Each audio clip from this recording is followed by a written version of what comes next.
Okay, our next presentation is about measuring the return on people and it is with our gold sponsor CPP Asia Pacific's Brian Lawrence. Brian has an honours degree in psychology and he is the principal consultant at CPP Asia Pacific's New Zealand office. Brian is responsible for leading consulting assignments and presenting certification programs for the company's range of psychological instruments throughout New Zealand, Australia and the Asia Pacific region. Today he is going to share a case study with us. Please help me welcome to the front Brian Lawrence.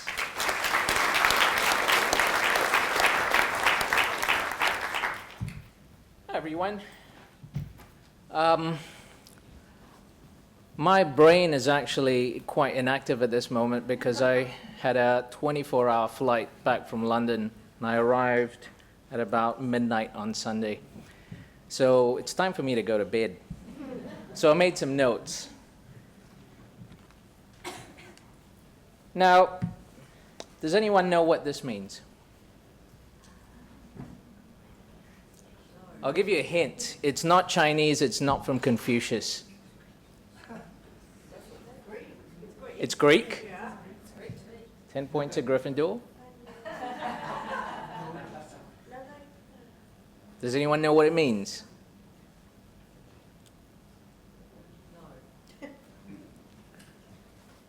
Translated into English, loosely, it means know thyself.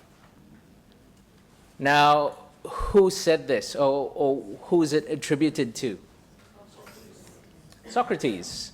So over 2,000 years ago, he was onto something. So I'm going to talk about creating self-awareness, creating a knowledge of yourself. So what is it? What is self-awareness and why is it important? Anyone? Why do we need to be self-aware?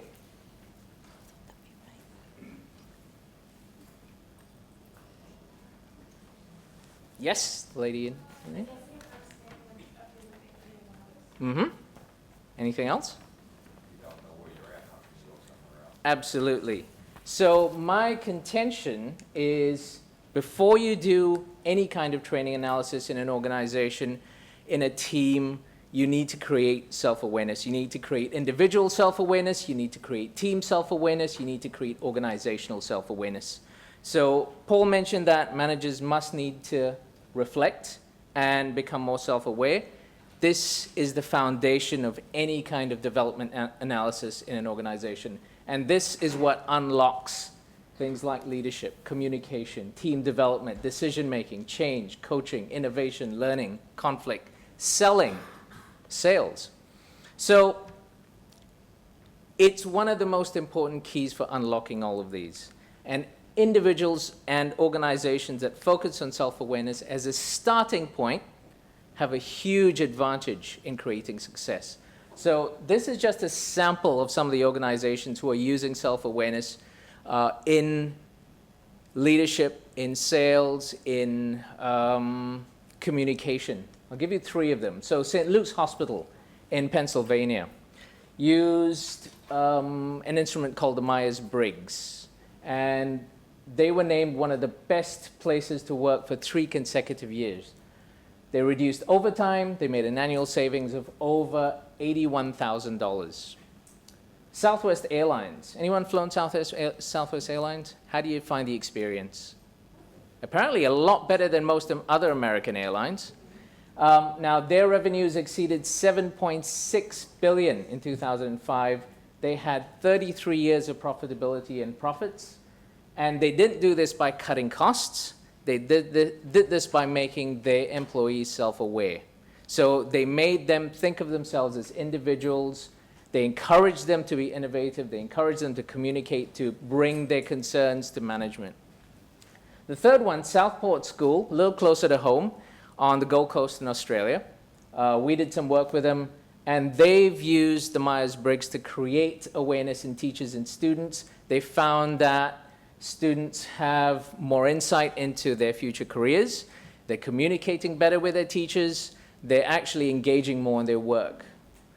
It was featured on the morning show in Sydney. So if anyone's watched the morning show in Sydney with Koshi, apparently he was amazed that schools are actually doing this, and he wished, more schools were doing creating self-awareness. So just 3 organizations who've been doing it. Now, how can it be created? Using selfies. What does selfies mean to you? Taking a photograph of yourself? In essence, that's what you're doing. You're doing a self-report. So there's lots of self-reports out there. This is a small sample of the ones available.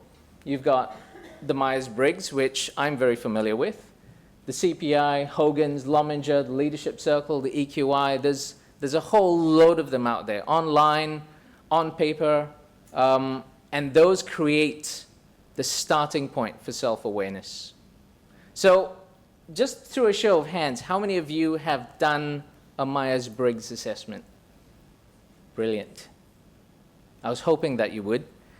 So I'm going to do some exercises a little later with all of you. Now, I used to work in the British Foreign and Commonwealth Office a few years ago. I was a learning development manager, and we were rolling out lots of different training programs. Now, initially, we started out with your standard, management, communication, without doing any kind of self-awareness. And they weren't very successful. And then we became aware of the Myers-Briggs. Now, this is about 7, 8 years ago. And we used the Myers-Briggs to create self-awareness in one of our global change programs. So we were running a global change program across the Foreign Office. In fact, we had 11 different change programs running simultaneously. You can imagine how scary that was to people. And what we did was use the Myers-Briggs as the starting point in creating self-awareness in individuals, in teams, in leaders. So how do we do this? We embedded that sense of self-awareness, profiling, at a number of different levels in the change process. So in leading change for senior managers, in managing change for middle managers, people who are managing teams and work groups, and understanding change in individuals in those teams. So everyone had to come in and get profiled and do a workshop on understanding change. So what is the impact that change is going to make on your life, on your team? How do you use this awareness of different personalities to manage your team, to manage the organization? So that was the starting point. Now, we provided everyone with a toolkit, and that toolkit consisted of your personality type profile, a series of checklists that they could use, group discussions, experiential activities throughout the day. So what we found that was without the personality type profile, the other 3 didn't work so well. So the personality type profile gave people a starting point to understand who they were, why they do things, where they get their energy from, how they make decisions, how they organize their lives, and that made the whole program even more successful. So what we looked at is, if you know the Myers-Briggs, we looked at individual preferences, so your extroversion, introversion, sensing, intuition, thinking, feeling, judging, perceiving. We looked at pairing some of the preferences together, looking at function pairs. We looked at quadrants. So if this is not familiar to you, I'll be happy to explain it at lunch. We also looked at dominant functions. We looked at whole types. So there were a number of different ways, a number of different lenses that we used to apply this idea of personality profiling. So one of the things that we gave them was a checklist. So how do you attend to the needs of your team? So based on extroversion, did you remember to give those with a preference for extroversion a chance to develop ideas through discussion? Did they get a chance to talk to other people about that process? Is there lots of spontaneous verbal information and feedback? Are you able to give feedback to your managers? Are you providing active participation in the change process? Are you giving people opportunities to interact with other people, with other teams? Those with a preference for introversion, did you give people time to reflect and develop ideas before bringing it up to their manager? Was there careful written information provided to teams and individuals? Was there the opportunity to work or reflect alone in a quiet atmosphere? So as you know, when change hits, it can be quite noisy. So were people allowed to go away, sit by themselves, really think about what was happening to them?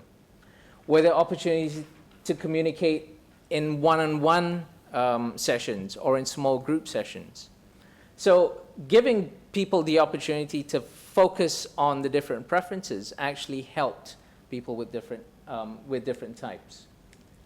Another checklist we used was looking at some of the actions that the entire organization could take during change. So as a senior leader, were you giving information face-to-face in large groups? So our High Commissioner, for example, will come out, call out a town hall meeting and give information to everyone very transparently. Also, if people desired, he'd set up a one-on-one meeting with people and talk to them individually. Are you telling people that they have the opportunity to offer comments, concerns, suggestions, give them a clear time frame? Are you giving information well before the meeting so people can reflect on it? Are you offering to hear both in group sessions and in small group sessions and by email? So are you giving people the opportunity to reflect as well as talk? So these were some of the checklists that we used. Now, I want to do a quick exercise. This is one of the exercises that we did because we started with lots of different exercises, lots of different processes from the start of the change process to the end of it. So this was somewhere in the middle. So depending on, does everyone know your dominant groups, your dominant type, your dominant functions? So your dominant function is, it'll actually take me about 3 hours to explain it, but does everyone know your type? Does everyone know your type? So I'm going to ask you to move around. So if you know your type, let's see, can we have all the extroverts on this side of the room, all the introverts on this side of the room? That's the easiest one to get around. If you're not sure, okay.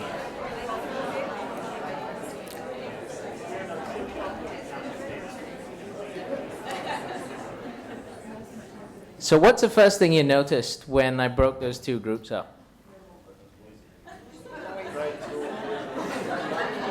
Lots more interaction, lots more noise. Now, it's not necessarily bad. What about you guys? Much more reflective. Okay. And we stood back and the experts pushed their way against Now, I'm an introvert. I had to do a workshop with 15 extroverts in Brisbane a few weeks ago. You can imagine how exhausted I was. So what I'd like you to do is think about what motivates you in change, in organizational change. What motivates you to support change in a work setting? What gets you revved up? What gets you excited? What gets you energetic? What gets you productive? So just break into little groups of about 4 or 5 and have a quick discussion about that for about 5 minutes. Okay, can we have you calming down a little? Calm down.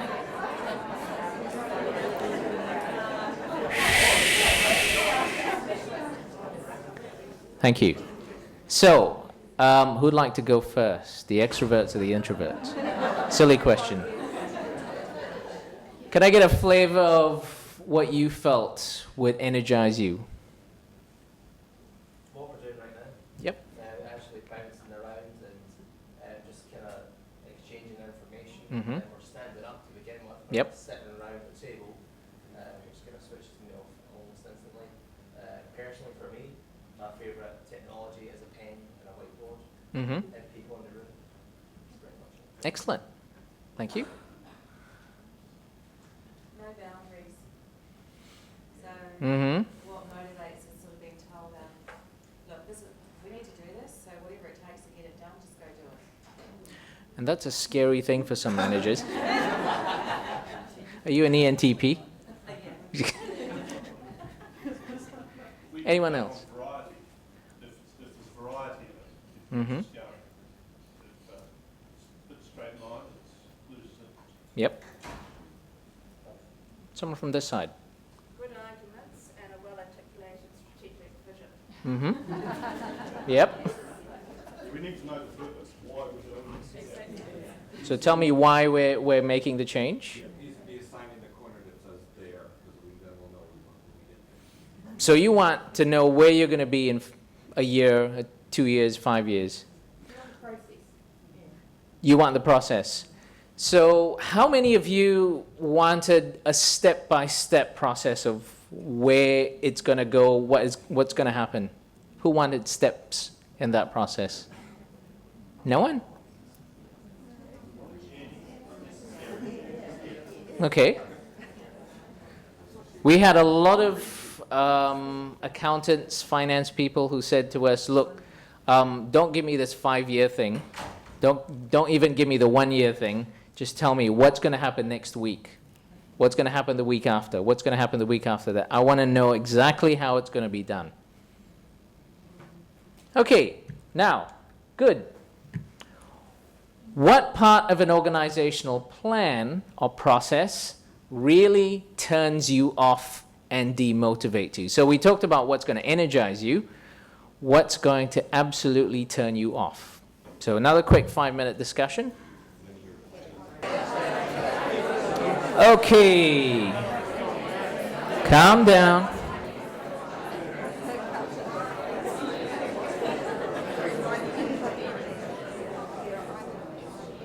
Okay, let's hear from you guys.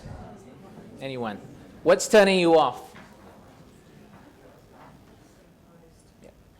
So people have said, in fact, there's a lot of literature on this, that there's no real resistance to change unless it's actually imposed on you.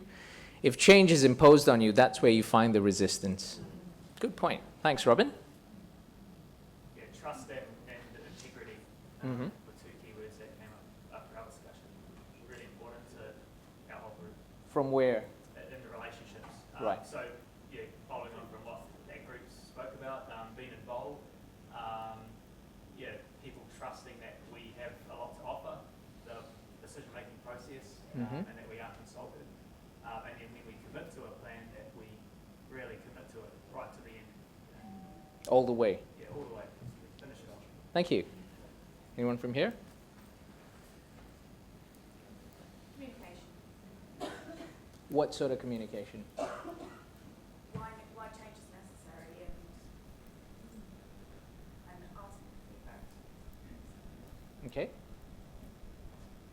One more. Not having information fast enough, so then the room will picks up. Yep. Happens a lot.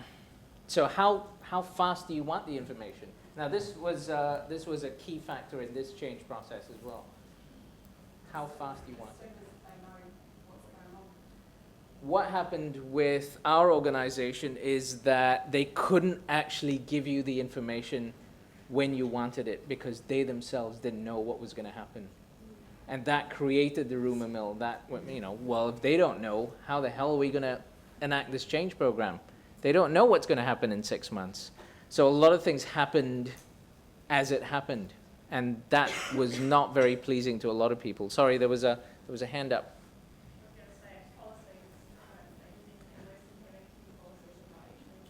Yep, absolutely.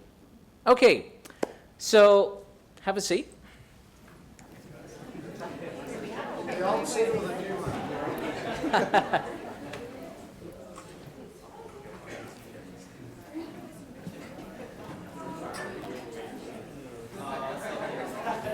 Brian, it's about 10 minutes if you want to do Q&A.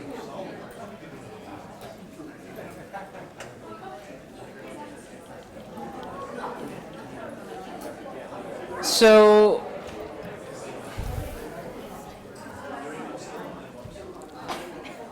So what you can see here is that different personality types in different teams in the organization react differently to change.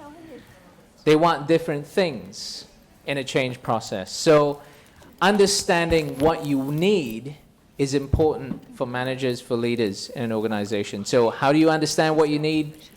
You create self-awareness of what people need. And if you create self-awareness, you then understand how to address those needs. So what happened in the end was not a complete success. It wasn't 100% success, but what you had was a lot less of this, one on the top, and a lot more of this. So people were actually starting to buy into it. Rather than getting a lot of resistance, we were getting less resistance. There's still going to be some resistance. You can't get 100% of the cohort saying, yeah, let's do it. There's always going to be a few people saying, nah, it's not going to work. They've done this before. It's not going to work. But we did get a lot more people buying into the process. So to conclude, what we find is that when you have self-awareness, it leads to better development outcomes in a workforce that is very diverse. And we're talking about diversity not just of gender, not just of ethnicity, not just of age, but also of personality. You get higher productivity as people buy into the process, and you get a lot more engagement when people understand where they're going.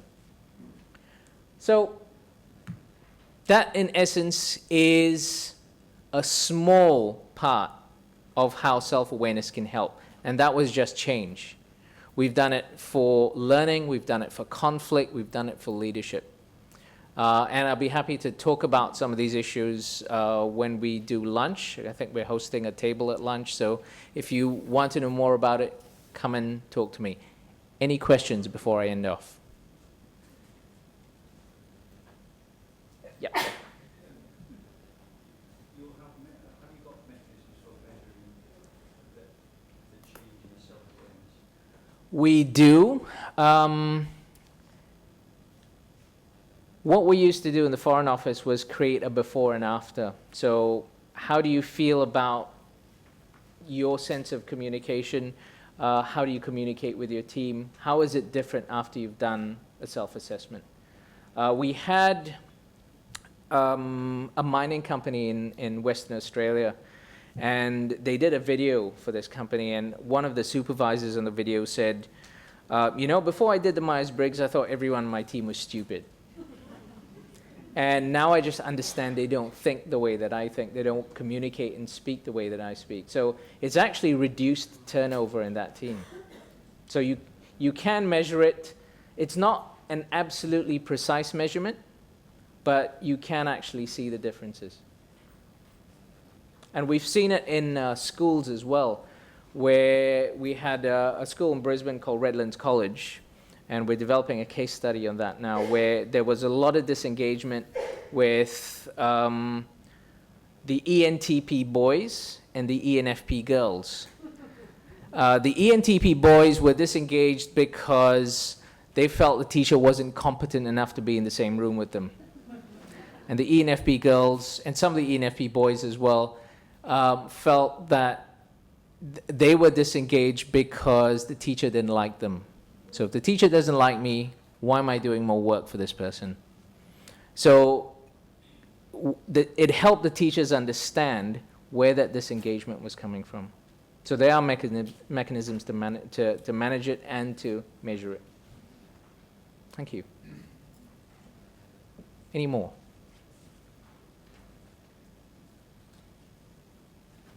Yeah. An entirely self-serving question. Has any work been done on types and neurological processing? I'm glad you asked that one. It was my last point. So Dario Nardi at Berkeley is doing some work on the neuroscience of personality type. He's written a book on the neuroscience of personality. He's actually attached electrodes to people to see different parts of their brains lighting up during decision making. So it's really in its infancy, but it's actually starting to show some real results. And I can give you his contact details if you like. Yeah, interestingly, Dario has Mm. Yeah. He's actually Yeah. shown that the temperaments is can be, you can predict from the brain scan what the temperaments are. Yeah, that's great, yeah. Catch up with you later. Yep. Thank you. One more. To what extent can you change time over time? You can't. Theoretically, Jung said your type doesn't change. What changes is how you use your preferences, so how you're able to flex. So one of the big criticisms of the Myers-Briggs and of type is that we put people into boxes. We categorize them. What we want to do is create an awareness of who they are, but also to be able to flex to meet the different needs of all the other 15. What happens if you're in a current environment that maybe isn't actually keeping with who you really are, but you learn to adapt to that environment? Yep. To what extent life would happen now? I'll tell you a story about that, a very quick one.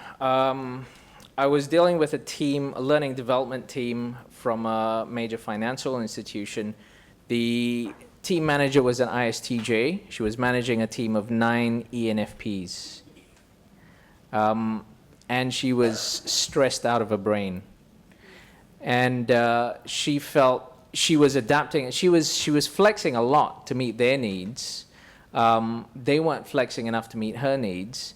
And that constant flexing made her stressed. So you can flex, but you can't be doing it 24/7. So it was actually causing a lot of stress to her. So she eventually got out of that position. So we find that a lot of people who are not being given the opportunity to express their own personality do go through quite a bit of stress. That's the topic for tomorrow at lunch, where stress comes from. Thanks for that. Right. If you want to know more, come and talk to us at the stands. Come and talk to us at lunch. It's been a pleasure talking to all of you. Thank you very much.